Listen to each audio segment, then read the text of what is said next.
Hi, my name is Katie, and today I will be showing you how to create a Mocingbird account. First, go to mocingbird.com. Once there, you're going to click Create Account in the upper right-hand corner. This is where you will put your email address. You will have to verify your email before going on to the next step. Once you verify your email, you will be brought to our welcome page.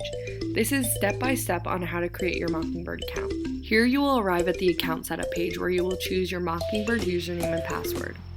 Then you're going to click Account Setup for the next step. Please follow the steps on the screen by filling out your personal information such as user type, NPI number, first name, last name, and other personal information.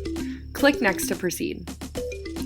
In the Professional Licenses tab, you will add any board certifications and state licenses by simply clicking Add Board Certification or Add State Licenses. Please follow the steps on the screen. Once you add all of your relevant state and board certifications, you can click Next.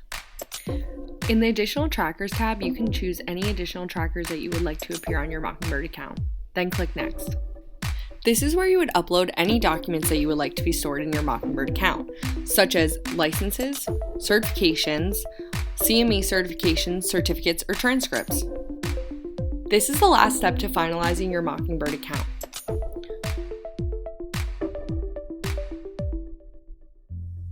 Please upload your appropriate payment information.